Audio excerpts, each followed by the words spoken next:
AC CSC বা DSC, যেমন আমি যদি একটু বলি আপনাদেরকে, যেমন একটা মেসেজ আছে এরকম, hello, I M A customer service representative from the DSC stock exchange, responsible for providing strategic membership service and investment support to official DSC users.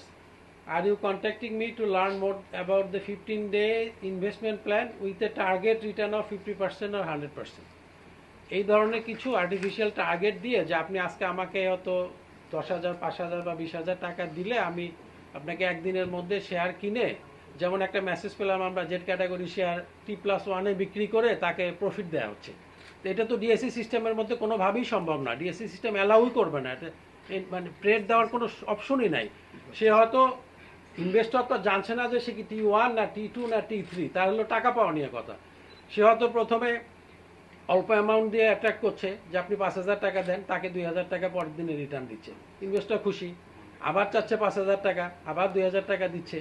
হওয়ার পরে যখন অ্যামাউন্টটা একটু বেড়ে যাচ্ছে, যেমন এরকম একটা ইস্যু আসছে 40,000 পর্যন্ত ওঠার পরে বলছে যে সিস্টেমটা তো ব্লক হয়ে গিয়েছে, আপনার অ্যাকাউন্টের বোধহয় কোনো একটু প্রবলেম আছে, আপনাকে একটু ওয়েট করতে হবে। একদিন দুদিন পরে নাকি বলছে যে আপনি আরও 40,000 টাকা দেন, দিলে অ্যাকাউন্টটা ওপেন করতে হবে, ওপেন করে দেন আপনাকে দেওয়া হবে।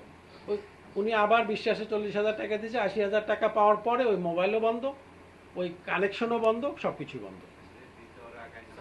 ব্যাপারটা হলো এরকমই। আমাদের আপনাদের মাধ্যমে এটাও একটু বলার উদ্দেশ্য যে যাতে পৃথিবীতে এমন কোনো ওয়ে নাই যে ডে এন্ডে গিয়ে এরকম একটা টাকার অর্ধেক টাকার লাভ কোথাও পাওয়া যায়। তো সেই ক্ষেত্রে আমাদের বিনিয়োগকারীদেরকেও একটু লোভ সংবরণ করতে হবে, সচেতন হইতে হবে, এবং এই বিষয়গুলো তাদের সেলফ অ্যাওয়ারনেসটাও তাদেরকে একটু গ্রো করতে হবে।